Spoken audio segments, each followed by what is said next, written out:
What's up, guys? My name is Jack. I'm one of the executive producers of the podcast, and I know things look a little different right now, but we're doing a special segment. And you might be wondering, where's Paulie? Don't worry, he's right there. What's up, guys? So today we are going to cover our team's Half Ironman expedition, incredible journey adventure with David Whelan. It was an amazing thing that you guys could be a part of. Don't ask why I wasn't there. We'll get into that later, maybe. So let's jump right into it. Tell me how this happened. How did it transpire? Why did you guys say yes to running a Half Ironman? Yeah, what's up, everybody? So actually, I believe it was Andrew talking with Dave. Dave Whelan had come and did a podcast and did a motivational speech for National Corps. Mm-hmm. So he spoke to all the employees of National Corps at the Toyota Arena. It was an awesome event. I think we might have some footage of it. But so while Dave was in town, we did a podcast with him. And he was going to do this Half Ironman and 70.3. And it was actually Andrew. We all went out. We were at a bar, and Andrew at the hotel. We were where. But we could go to bars. Dave was staying, but yeah, I mean we're old enough. But we were at like a bar, part of the hotel, visiting, and Andrew and Zach were like talking with Dave and got all pumped up. So it wasn't a planned thing. And then it just became like, let's do this as a FYI team and run this half with Dave. Yeah. And I was there, but the night carried on a little bit longer than anticipated. I had to go to bed. Being a little bit I was preparing for the next day. That's what I do. I prepare. Yeah, it all happened that one night, and then you guys just committed to it, and it was really cool. And Norma, you were there. You weren't there. I wasn't there, but I talked to Dave on the side after the podcast that day, and he was like, hey, I'm doing this race. And I was like, oh, I'm down. So I think I committed before all of you guys did. I think that's true. But then when you guys all said, we're going to do it, I'm like, cool, let's all do it then. That was hype. Yeah. And Andrew, what were you thinking when this was being talked about? Were you in the right state of mind? Or I was in a very excited state of mind. I would say, but I remember there was a couple conversations I had with David sort of leading up to that about wanting to push my limits. Like I told him the first time I met him, I was like, dude, you're super inspiring. I've watched your stuff. I've edited some of your stuff. And I had only done half marathons up until the Half Ironman. And I told him about that. And he was the one who he really motivated me and made me realize no, you can do a full marathon, or you can do a Half Ironman or a full. You just have to train for it. That's all it is.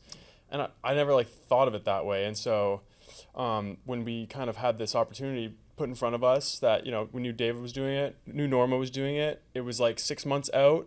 Mm-hmm. That's enough time to train, in theory. And it lined up perfectly. Yeah. And I was like, oh, okay.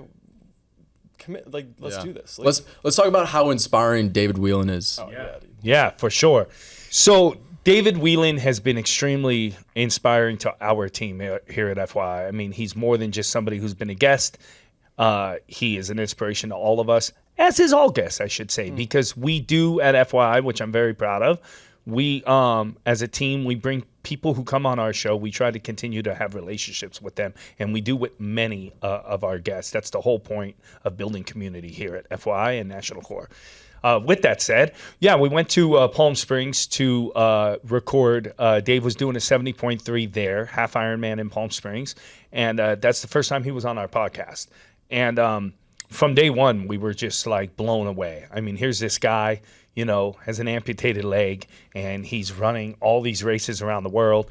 He then eventually asked us to come he was running the Norseman in Norway, which roll the footage. It's the most difficult triathlon on the planet, from what I understand. It's correct? The hardest organized triathlon in the world.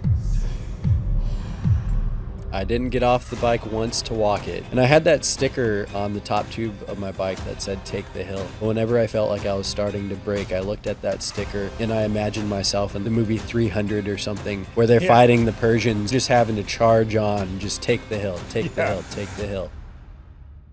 What an amazing experience that was. I'm so grateful to FYI National Corps for sending us out there, and to Dave Whelan for just participating in this once-in-a-lifetime incredible event. I think that's when I really was most inspired by Dave. It was watching him run that race was mind-blowing. I mean, everybody in that race. It was mind-blowing just seeing what they were doing and pushing their bodies to that limit. So, yeah, he's a big deal for us here. Yeah, no, I'm super stoked to be able to call him a friend and honestly a role model, because it's not every day people like that. He talks a lot about just, the mindset of quitting and giving up, and he reached that point, like he said in the first podcast that you guys did. Where was that again? In Arizona? No, that was Palm Springs. That was Palm Springs. Yeah. And he hit a point, and then everything flipped, and since then he's just been unstoppable. So yeah, thank you, Norma, for bringing him into our lives. And I mean, I would consider him part of the FYI team, honestly. The amount of stuff that we've been able to do with him, is incredible. And shout out to him, he just got married. So. He did. He just got married. So Yeah, Dave. Dave. Yes, congratulations. And Dave's about to do something incredible in China. I'm not sure if we're going to be able to attend, but that was in the talks. But it is groundbreaking. He in China, they are trying to bring para athletes. If that's the right term, I just think of Dave as just a superior athlete. Yeah. So, but anyways, they are trying to bring more athletes to their marathon. So Dave's going to be a spokesperson. It's actually a huge deal in China.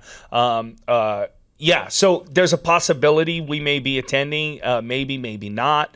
But either way, we're going to keep an eye on that. Yeah, and we'll give him all the support for sure.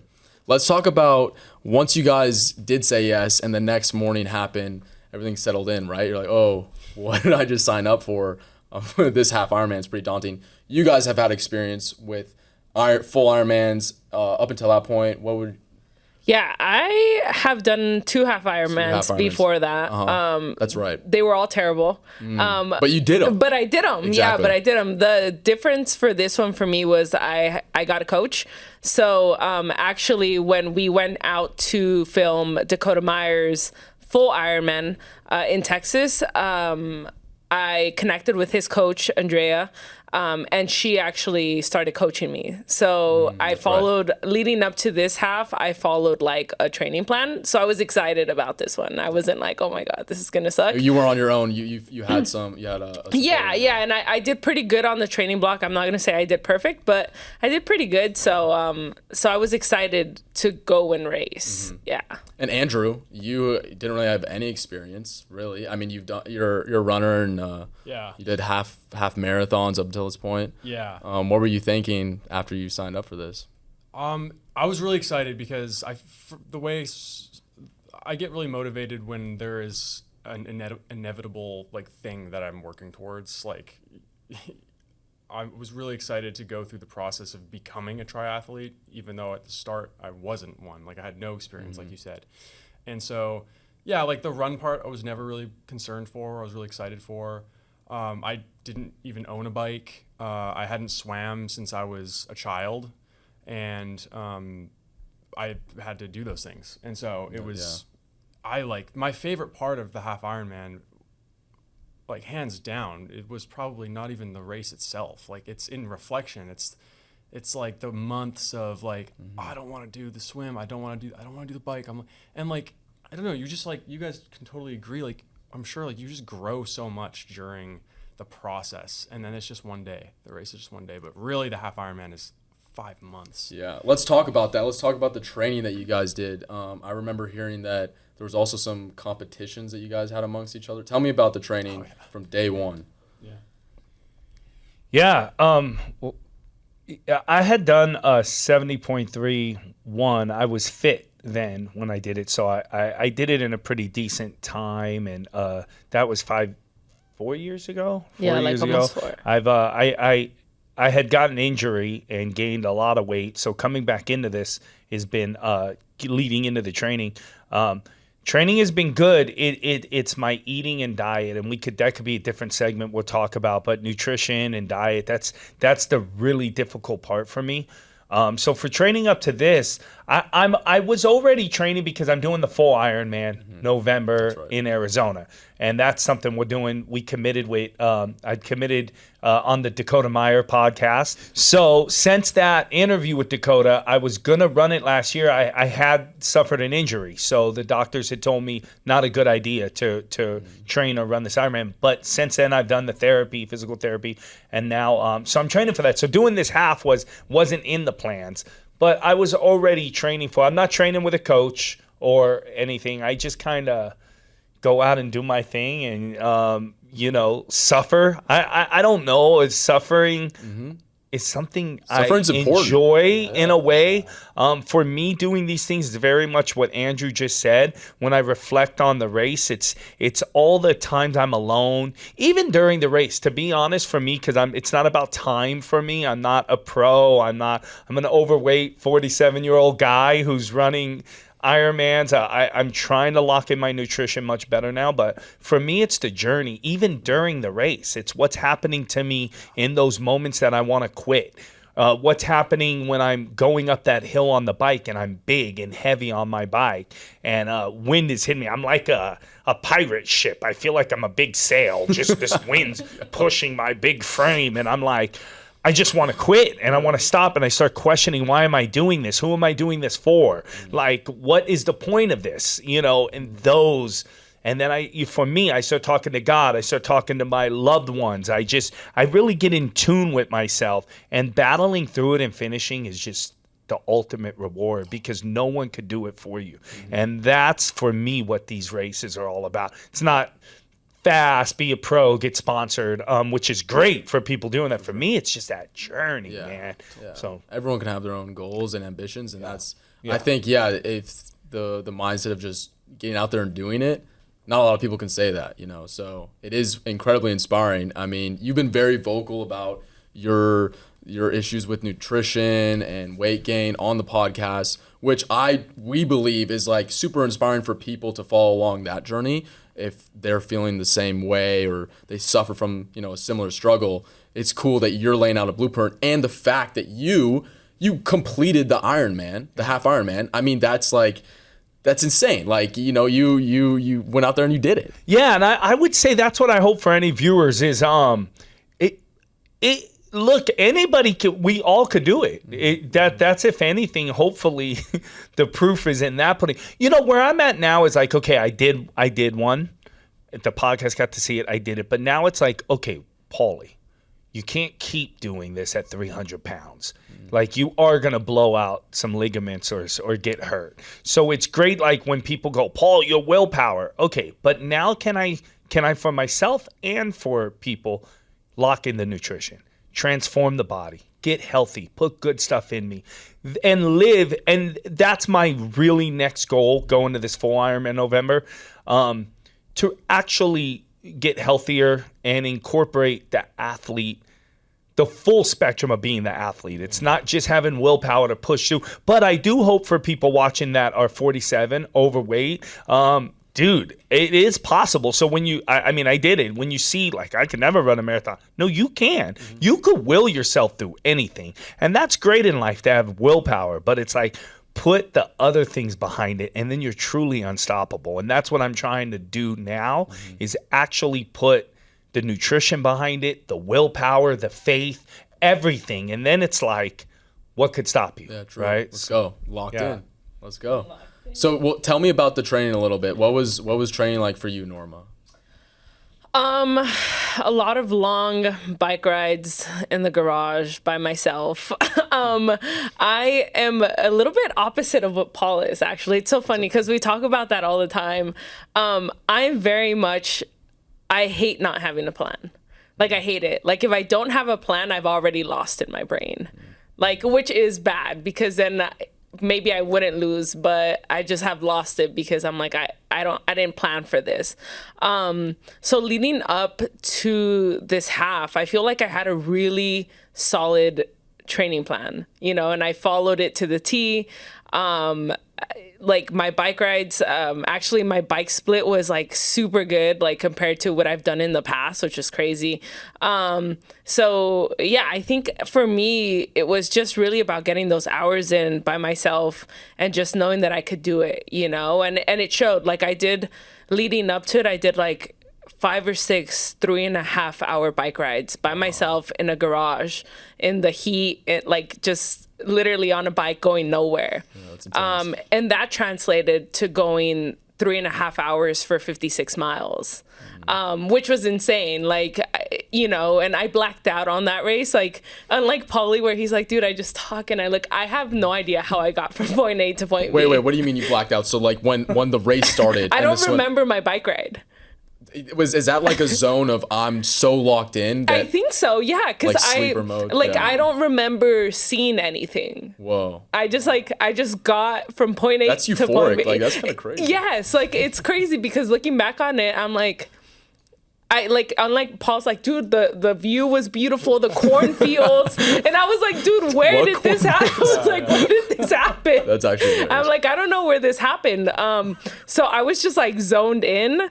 My run sucked though. Like I just like fell apart on my run. But yeah, I think my favorite part of that entire race was the bike ride because I trained for it and I'd done that bike ride like 6 or 7 times by myself, no cheering, no like literally just looking at a garage door for 3.5 hours, just like getting through it. So I think about that and I'm like, dude, having a plan works, like, you know, and for me, like I'm doing the full Ironman with Paul, and I suffer a lot with like my eating habits and like food addiction. And so I think now all that's left to do is like locking in that part, because even leading up to that half Ironman, like I was training and I was getting all my workouts in and everything, but my food was just like all over the place, you know, and like Paul and I are best friends, so we like hang out a lot and like we enable each other a lot to eat stuff that we probably shouldn't. So just on this, like moving forward, it's like just got to lock in on that, and you know, and I think everything else will kind of follow. Yeah, that's good that you recognize that and you're doing something about it, because let's be honest, that is without a doubt the hardest part. You train for 1 to 2 to 3, 4 hours a day, you know, if you're really training. But the rest of the day, you have to structure your day around eating. The rest of the day, you're eating. Yeah. And you think about it, and it's like if you're working out 4 hours a day, and you're like not losing weight. Like you're really eating bad. Sure. Yeah. You know, and so like that's kind of like my brain has started reflecting on that, and I'm like, dude, you're burning like 5,000 calories on a 3.5 hour bike ride, and you're like not losing weight. You're working out 20 hours, 30 hours a week, and you're not losing like weight. Then that means like your diet's, it's not like, oh, it's like, you know, it's like really, really bad. You know, so because I mean a calorie deficit, that's real, right? Yeah, you have to be in a calorie deficit. So well, I mean, let's go. November, 10 weeks. We're locking in. Yep. Nutrition's right. Andrew, Yes. Tell me about your training. How was that? What was the hardest part? Yeah, for me, the hardest part was during training was swimming, for sure, which ended up being the easiest part on race day, because because like it was, I really leaned into my weakness, which I think that, like, you know, it's recommended, like whatever you're worse at, do that a lot. And that ended up being swimming, and swimming I think ended up being my strongest thing, which was something I was really proud of, because swimming can be really stressful and it's such an uncomfortable thing. Like you're in the it's just so weird, and I had a really hard time in the beginning, and I ended up getting okay at it. So that was pretty cool. But yeah, so I kind of had a semi-structured plan also. I feel like I'm kind of in between Norma and Paulie. Like I'm like somewhere in the middle where, you know, I use ChatGPT to help me out. Dave also had a wealth of knowledge, and then these guys as well, and your cousin Zach too. Let's not forget cousin Zach. He was there. Cousin Zach was Zach there. was on it. Yes, he was working out. Yeah, so I did some training with him, but it was pretty simple. Like I didn't really change my dieting that much. I definitely didn't eat enough. Like I was under eating, I think, in reflection. But essentially it was like 1 or 2 bikes a week, 1 or 2 swims a week, and then just running as much as I can. And for sure not as strict or as like consistent as like some of these people out here who are like really getting after it. But There's levels to it. there's levels. Yeah. But it worked out, and it was Tell me about the competition that you guys had. What was that all about? Because I know cousin Zach. By the way, he's not dead. He just doesn't work here anymore. in a better place. In Las Vegas, Nevada, if you consider that a better place. Zach's living it up in Vegas.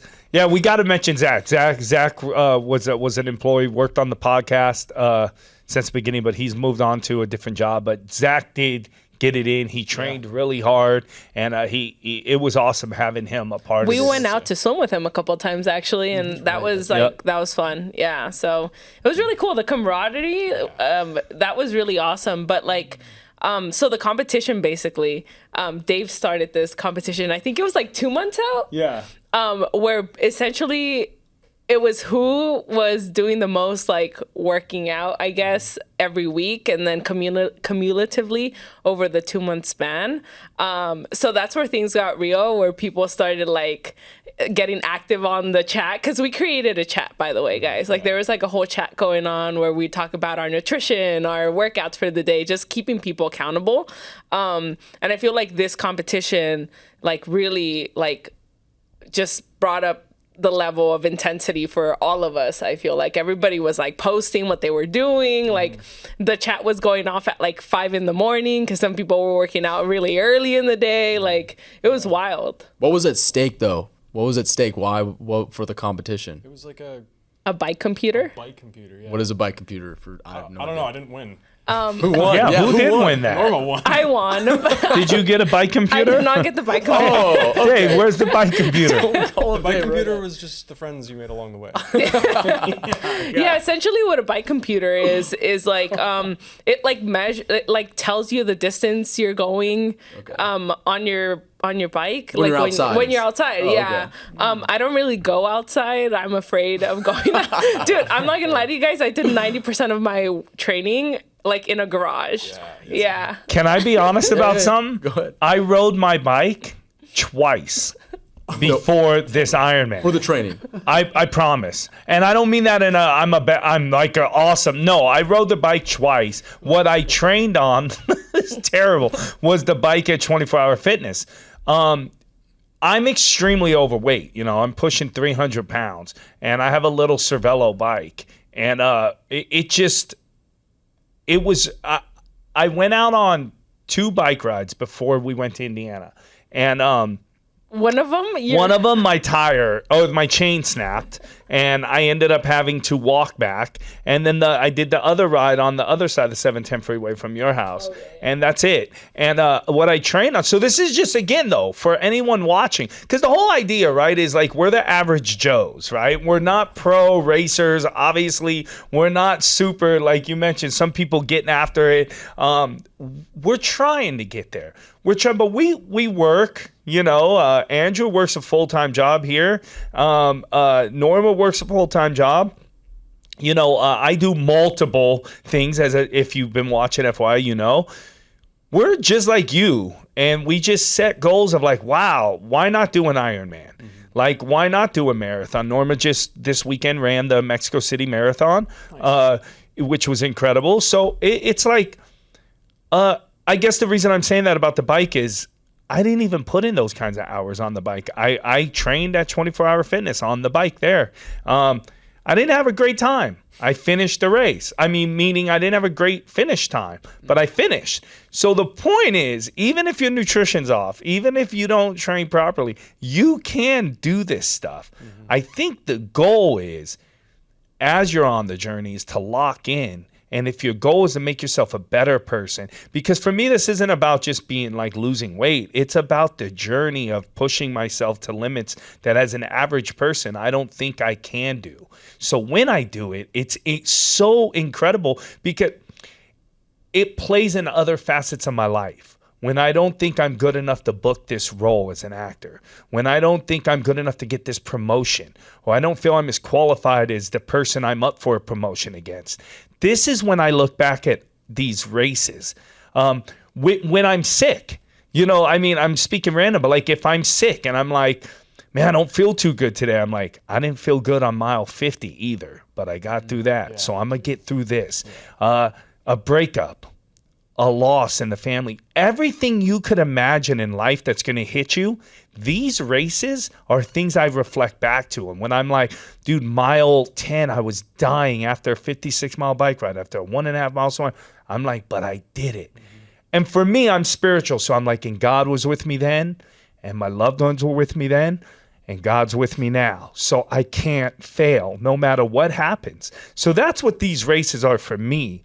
It's not so much about getting fit, but I want to, and I'm trying. But even when I fail on my food journeys, I go, I'm on mile 10, dude. I love that. 3 more to go. That's such a good point because like there are a lot of people who think, why waste your time doing these intense races that are full of suffering? But it's those moments of suffering that you can source and utilize in other facets in your life. So I think that's beautiful. That's a lot more people need to understand that. It's really cool. And I saw you getting a little emotional there. Why were you getting a little emotional? Yeah, I guess it's the same way, man. That's just how much when I'm on mile 10. Yeah. Those emotions, mile 20, those emotions kick in, man. I was okay, in particular on the Indiana half. I get to, here, let me paint a picture for you. Yeah, let's do I'm it. in last place. I'm in dead last place on this race. By the time we get to the run, I did pretty good on the swim. I was out of the water, I don't know, 50 minutes or 54 minutes. A lot of people still behind me. You get an hour 10. So there was still a lot of people behind me on the water. Get on the bike. This destroyed me. The bike puts me Norma, Dave, and Andrew were out of the water before me. So Zach was behind me. So we get on the bikes. They're already ahead of me. Zach passes me. He's like, let's go. Around like mile 5, he passes me. I'm like, okay, I'm in last place of our team. By the time the bike was over, I'm like almost in last place of the whole race. By the time I get to mile 3 on the run, Dave Whelan's already passing me. He's finishing. And he's like, is that the Italian stallion? I'm like, hey.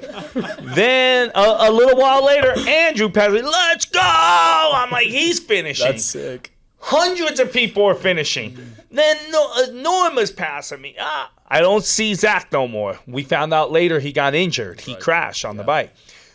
So here's what I'm painting. I am now, there is one gentleman blind, my size, running. He's about, we get to mile 6.5 is the halfway point. Yeah. Okay, this guy's, I'm behind him now. I'm like, I'm pretty sure I'm in last place. I catch up to him. I'm running with this blind guy. So inspiring. Not for a second, maybe a second my ego hit me like, dude, are you in last place behind a blind 300-pound guy? Like, you're an ex-military. Like, dude, I've been fit. I've ran a 70.3 with no sleep and did a 7-hour 70.3, but like 3 years ago. And I'm like, okay. And then that went away, the ego, and I just hung with him. And he inspired me, and we talked. And he had a pro that runs with him, tandem to him. This guy did the whole race blind, dude. He's like 300 pounds. Same. So now, no ego. Metaphor of life. No ego. I'm running just like this guy is. You know, it's not, it's inspiring that he's doing it. And it's okay that I'm at the same level as him. I don't have to think like, it's just like a metaphor of working in a company or something. It's like we don't all have to be the CEO all the time. It's just about the journey that we're on and who we're with in the moment of the journey that matters. So I ran with him for a while. And then I did, you know, I beat him. No, I'm kidding. And then I did. I'm kidding. And then I beat him. No. And then I did end up taking a little bit. Like I was like, they were like, "Go, dude. You have energy." The pro guy could tell. He's like, "Go, dude. Push. You're killing it." I have about 5 miles left, dude. I'm dying at this point. I'm dying. It's hot, and I'm like, God, not gonna quit. Just, you know, please give me a push. All of a sudden, skies open up, dumping rain. Starts raining. We have clip to Norma finishing.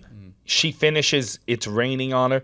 So now it's raining. Then it gets ridiculous. This is funny. I'm talking so much rain, dude, like buckets on your head. And now I'm like, okay, God, I got it. Like that was an overshot. I'm cooled down now.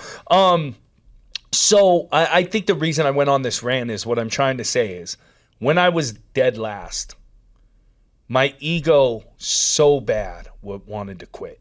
Because now I'm like, what are you doing, dude?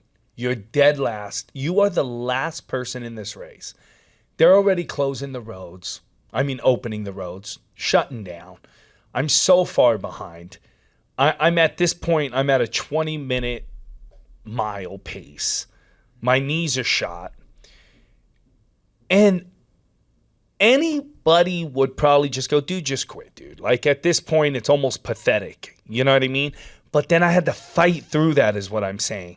And what I take from that in life is you could feel that way about anything in life. Being a bad parent, being a bad employee, being late to work consistently. Whatever it is you're battling in life that you're behind, this is what the races do for me. When I think of that moment where I could have just quit, dude. I mean, I'm not curing cancer with these runs, right? Like whether I finish or not isn't going to change anybody's life, right? But if I do quit, it changes my perspective later of things that I want to quit on. So that's what it means for me. That's why I get emotional, because it's like I could have just quit and everyone would have still been like, dude, you did a great job, bro. You know, you made it all the way to the run. You're 300 pounds, like you're almost 50. I don't think any of you would have judged me any different. My family wouldn't have thought different of me. It doesn't affect anyone's life. People aren't thinking every day like, Paul did it. You know what I mean? But I would know that I quit. And I guess I just look back at that and go, if you just keep pushing one leg in front of the other, and that's for anything in life, you will accomplish anything you want to accomplish. You might not get the best time. You may not get the money you dream of. Maybe you will. I don't know. But what I'd say is if you do quit, you'll never know. And this is for anything in life, not just a run, but that's what these training and these marathons do for me. And I would encourage anybody watching, give it a try. Set a goal. Say, I'm going to do a 10K. I'm going to do a half. And set big ones. A lot of times I have friends that are like, yeah, I'm going to do a 5K. And that's cool. But part of me is like, dude, anyone can do a 5K. I mean, do it. But I mean, set your goals ridiculous. Say, I'm going to do a half marathon. Shoot for the stars. Shoot for the stars. Because, you know, those are the times you're going to blow your mind. When you go like, wow, I actually did that? So yeah. Well, no, thank you for painting the picture, because I was going to ask all of you guys, like from start to finish, what was it like? And I love the visualization, and I know we have some footage, so we're going to show some of the footage. And yeah, I'm just going to say it again, that's just incredibly inspiring. I hope someone takes something away from that, because what you did was no small feat. What all you guys did was no small feat. Andrew, talk to me from start to finish. I mean, you covered the swim a little bit. Talk to me about the race. What were the hardest parts? Was there a moment like I want to quit? How did you push through? How did you persevere? So that's a good question. Yeah, no, take your time. We don't have anywhere to be. Yeah, sorry. Yeah, so for me, I feel like I was blissfully unaware of so many things. This being my first. These guys are rad. They've done stuff like this before, so they kind of knew what to expect, maybe a little more, right, than I did. I don't know, but yeah, there was so much stuff I wasn't prepared for that I'm happy I didn't know about. So, for instance, like the best part for me by far was the swim. I felt awesome in the swim, especially the second half. Like I felt like I was just walking. It was scary though. I mean, like I won't lie, the swim was scary. The thing I wasn't prepared for was just the reality of you're swimming and like I think it was still dark at the time, so it's like it's dark. You're in the middle of a dark lake. A lot of people. Pretty choppy, headwind, a lot of people, and all of a sudden I'm like, okay, half of this is about the laps that I did training for this. Like all that training is half of it. The other half is just like not panicking and just keep moving. Like so the swim offered this whole like obstacle of just mentally it was very daunting. So I wasn't expecting that, but again, one of the things I'm happy I didn't really know about because that might have sucked me out. But I loved the swim. Swim was great. Hardest part by far was the bike. Like Norma said, so Norma saying she kind of blacked out and was A to B. I think I just like mentally blocked it out from, it's like a trauma response almost. Like I agree, there's so much of the bike I don't remember, and I think that's a defense mechanism. Because the bike was like tough. Was there a lot of hills? More than you thought? So the bike was rated as a flat ride. It was not. Yeah, I remember you guys saying that, And but it was not. It wasn't really. I mean, it was like a false flat, which is over a long distance, a very gradual grade, and then moments of climb. Yeah. And Brutal. and you basically do this leg, this really long, like 20-mile leg twice. And when you're going down the leg, there was a headwind the whole time. And that's the leg that it's uphill. Yeah. So coming back was fine, was great. I was at like 20, 21, 22 miles per hour. But going up the hill, man, I mean, I'm down to like 14. Like it was tough. And it was just so long. Yeah. Like so long. And like that's in reflection, like that's exactly why we did. Like we don't do the half Ironman because it's easy or it's enjoyable, even though Dave's like, I just want you guys to have a good time. Like we do it because it sucks a little and it's like a type 2 fun, and we do it because it's hard, and we do it because we want to see like where do you go mentally. You're not allowed to wear headphones. You can't listen to music or listen to podcasts. You're in your head. Where are you mentally after 5 hours of just like arduous physical movement? Like where do you go mentally? Like that was what I wanted to find out about myself, is where will I go mentally? Where did you go? What was it like? It was a lot less like profound. It was very much just like, oh my god, oh my god, this hurts so bad. So I got my answer. Really funny. It wasn't like this enlightenment that I was kind of hoping for, but still, Maybe you need to do 2 or 3. maybe I'll have the next one. But the bike was like so hard, and I go to so many places. I think about like, I'm not the only one doing this. Like I've got a couple mantras. I think about like seriously, I think about like the Navy SEALs. I think about people going through buds. I think about like how hard that is, and I tell myself like it's just movement. You know how to move. That's all it is. It's just movement. I tell myself I love it. Like I'm trying all these things to psych myself into really enjoying it. But the bike was really hard, and then the run was. I got super emotional at transition 2 because the thought of having to do a half after that was emotionally overwhelming. And so on my run to the start, I was like crying a little, but not like a lot, just like a little. Yeah, no. That'd be weird. That'd be weird.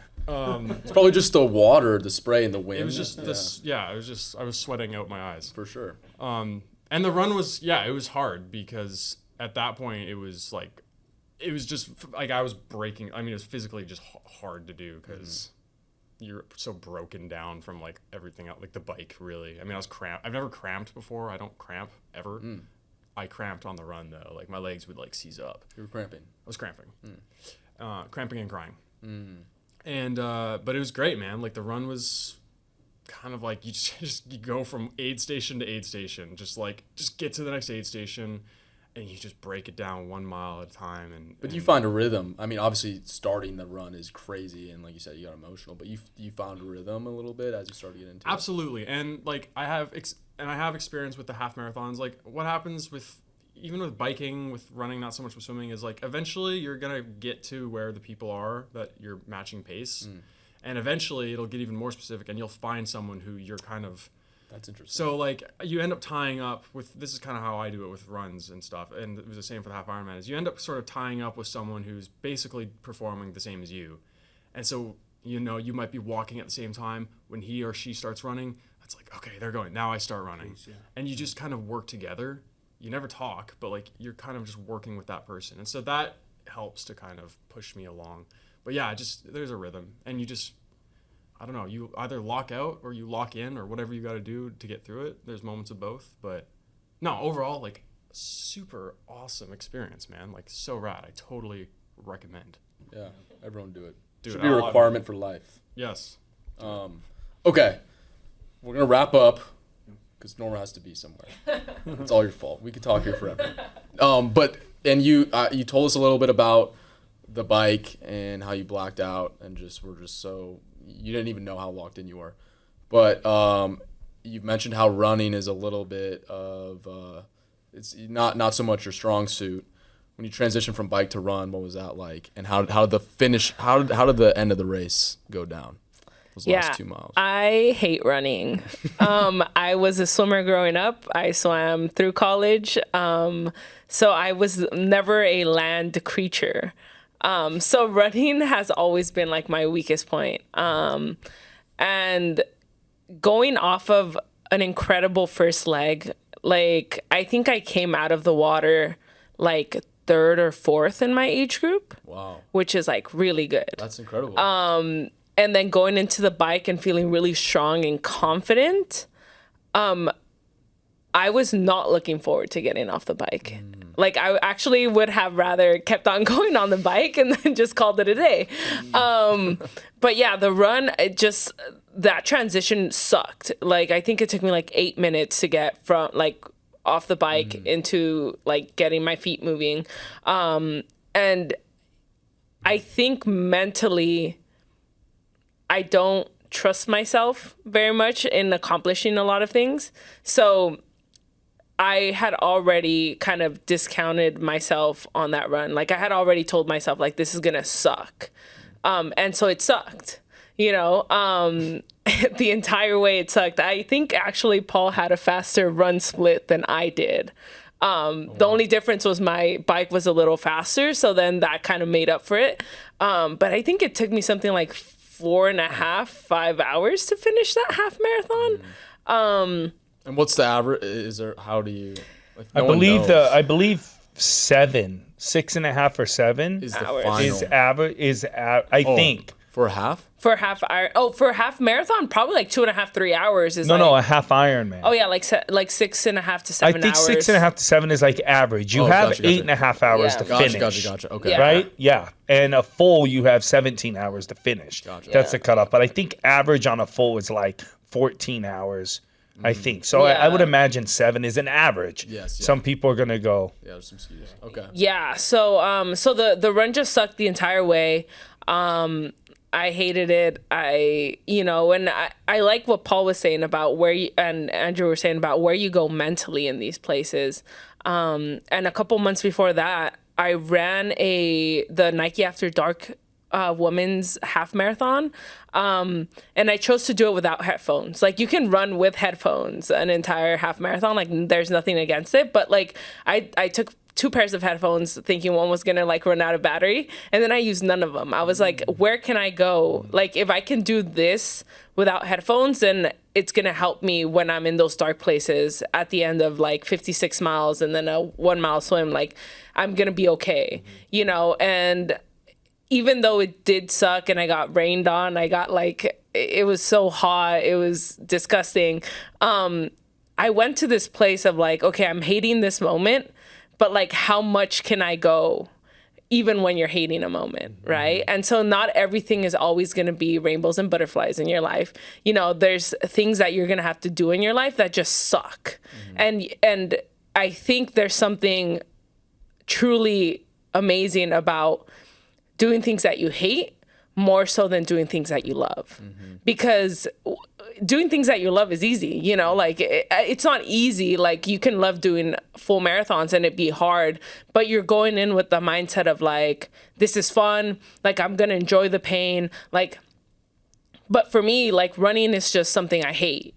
So like being able to do something that I hate, I feel like makes me like I get more out of it than doing something that I love. If I could add one thing too, I know we got to wrap up, go for but with Norma on here, if you don't mind me saying, our friend Tamitha that we met with Dave Whelan just posted yesterday something, it was a quote, something like running is 10% cardio? Yeah, running is 10% cardio and 90% battling my inner self that wants to quit.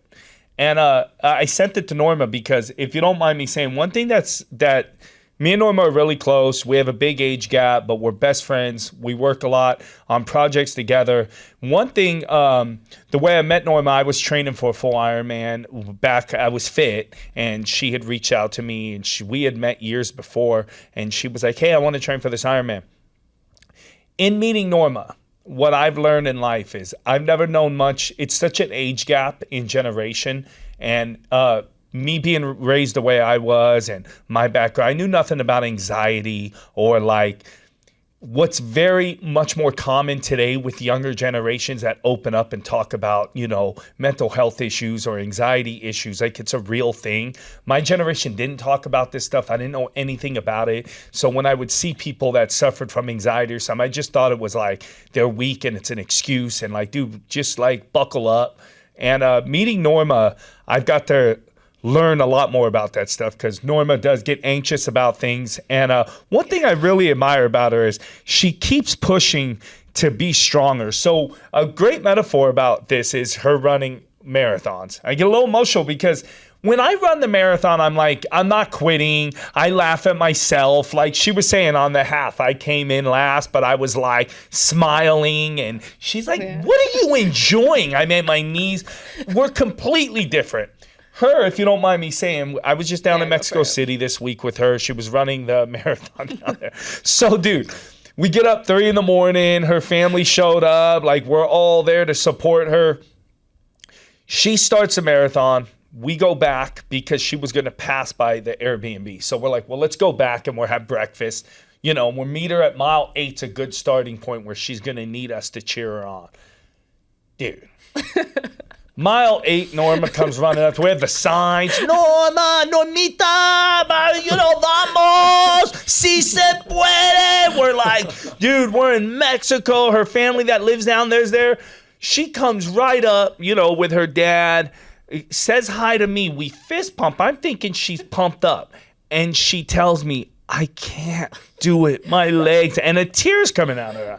And I'm thinking, you're only at mile 8. Like you do this like at the gym every day. So I'm like, no, you got this. You got this. Right? She keeps going. She calls me because just to clear up, in Ironmans, you can't use headphones or phones or nothing. So when Norma said in marathons, like when you're running, you can use your phone, you can have a headphone. So Ironmans, like Andrew mentioned, you can't. It's a different thing. The way the Ironman works, there's no headphones, no phones. You're just all in your head. But in marathons, it's a little more loose and fun. You could be on your phone. So now she calls me from like mile 10 and she's like crying. She's like, I can't, dude. I'm stopping. And I'm like, Norma, just get to 13. Norma, if you stop before mile 13, at least do the half and then stop. If you don't feel good, stop, but at least get the half. You can do the half. She's like, okay. So her dad's like super worried. Like, what's up? No, maybe she should stop. And I'm like, let her get to 13. She will hate herself if she stops before 13. We came all the way to Mexico. Then she could at least, I know in your head, it's like, that's how I would be like, well, at least I did a half, right?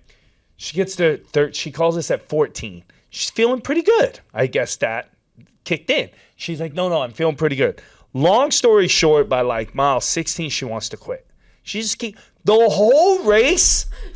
By mile 18, Norma's like, the scooper's behind me. I'm just going to get my leg is shot. She's injured. She's yelling at me. I'm like, okay, listen. I'm like, it's a roller. That's what I'm saying. The whole race, Tamitha's post was perfect. 90%. She battled quitting the whole race, dude. And then after a while, I'm like, I'd take the call and be like, she ain't going to quit. And I'd be like, just try one more aid station. And she's like, okay. Then the funniest thing happens on like mile 22. We walk all the way to the finish line. She calls me hysterical. I'm done. I'm on the bus. Oh no, she's like, meet me at 24. I'm done. That's where our Airbnb was. I'm like, you're going to stop? You got 2 more miles.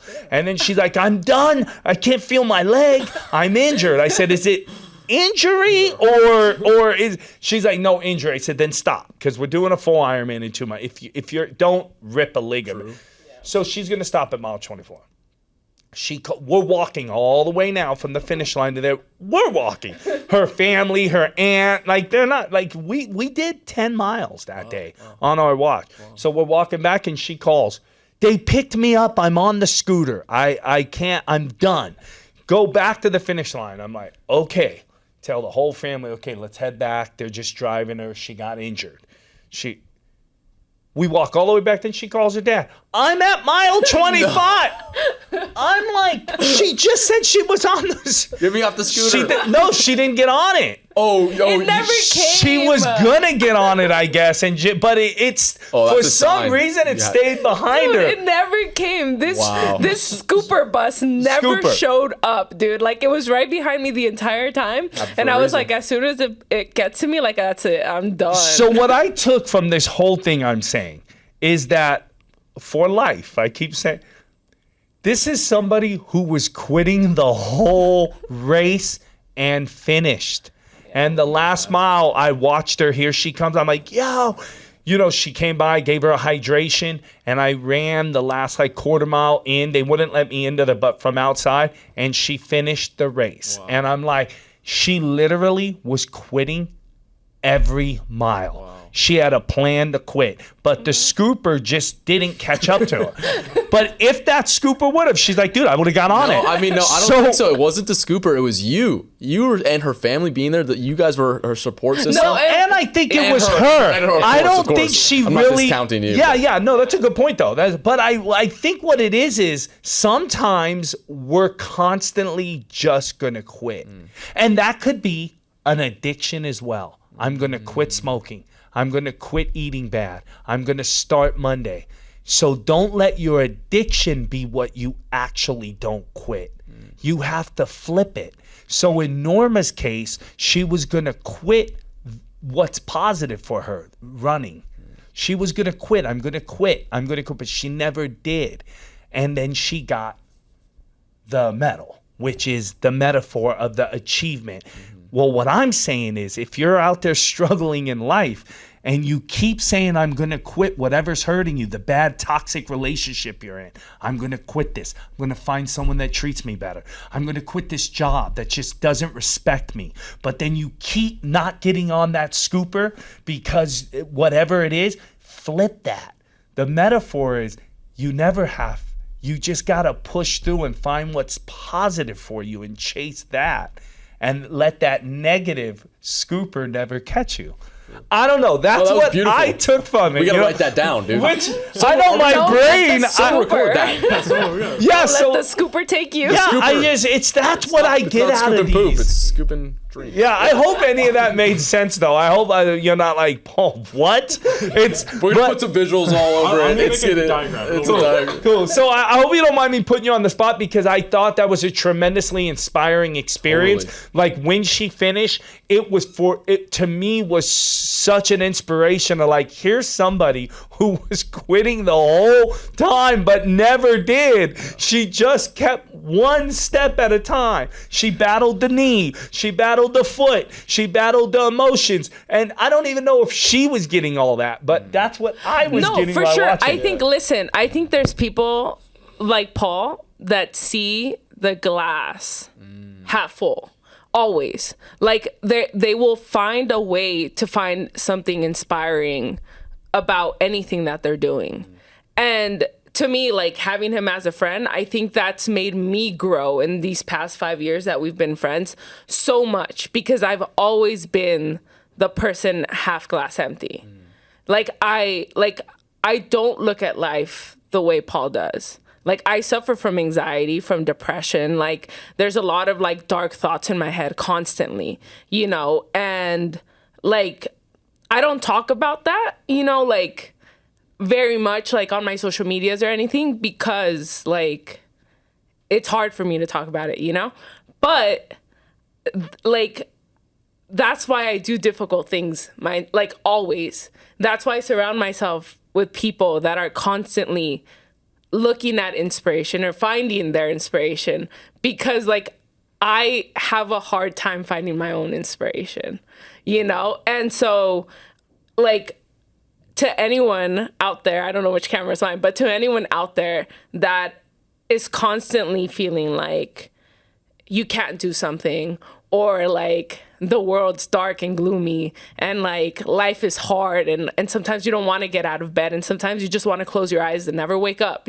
just like, like in doing the difficult things and getting up and doing that run and eating that broccoli, like that's where you constantly find like the motivation to move forward, and it just is what it is, life is hard. And so you just have to find motivation anywhere you can and feel like you have to just find ways to feel. And for me, like, whether it's feeling pain through 26 miles, like, that's how I know I'm alive. That's how I know I'm doing something, because I'm feeling the pain of doing something that like most people don't do, and that accumulates over time, and you wake up one day and you look back and you're like, whoa, like I did 3 half Ironmans. I've done 2 marathons. I've done a ultra. I've done all of these things. Like, why not just keep on going and feeling, So yeah, so thank you guys for like constantly sharing inspiration. Paul, for constantly, pushing me, man. So. I think what you said, I really want to highlight, because that was actually that gave me chills. It was so beautiful, and it's kind of it's a huge metaphor for the point and the purpose of the podcast. You have a hard time finding inspiration. Thank you for being vulnerable, by the way. You surround yourself with people like Paul because he helps you find your inspiration. That's what we're trying to do on this podcast, and it's so amazing. It's never clicked for me until you just said that is actually the essence of what we're trying to do. That was beautiful. That was awesome. Thank you, guys. You guys said some inspirational stuff. Andrew, before we wrap up, do you want to say anything inspiring to people over here that are just chilling? What do you want to say to them? Keep it 3 words though. You only get 3 words. Oh yeah, of course. Just kidding. Thank you. Man, well, yeah, no, everyone. I mean, they cooked. They Chat. They said it all. Clip that. Clip that, chat. I would say that no matter what you're going through, whether it's training for a super hard race or if it's just everyday life, because that can be very hard in and of itself. At the end of the day, if you're having a hard time pushing through, having a hard time applying discipline or finding motivation, just remember that it's the challenges that make you stronger. And if you need a why, your why should always be, because I'm going to show up for myself. You're going to show up for yourself, because no one else is going to do it for you. You've got to do it for yourself. And definitely, like they touched on, surround yourself with people who are striving to be better, and surround yourself with people. You are who you surround yourself with. I really believe in that. So yeah, take it all in and smell the roses. Yeah, that's beautiful. Hey, Andrew, Paulie, Norma, thank you guys for opening up about your experience with the Half Ironman. You guys have definitely inspired me. I hope you've inspired the people watching. This has been a special segment of FY Table Talk. Yeah. We like that? FY Table this Talk? This is great. You want to say anything before we wrap up? This is Finado. I want to shout out Jack. He'll be running a marathon in Hawaii in December. Let's go. So not sure if FY will be there to support, but hopefully we are. But it'd be cool. But either way, we'll be supporting from. Yeah. But hopefully we're actually there in Hawaii. I'm putting Hawaii trip. So Jack's gonna be running, and man, thank you for hosting this. This was awesome, and for anybody out there watching, man, I hope you enjoyed this segment, and I hope you're getting after it. You should never stress about the problems you be facing. Everybody in the mud on the struggle trying to make it. Look into the mirror and you see the motivation. Then you step into the world and you find your inspiration. I'm finding inspiration, and once I get a hold of it, I'll never get complacent. Look into the mirror and you see the motivation. Then you step into the world and you find your inspiration.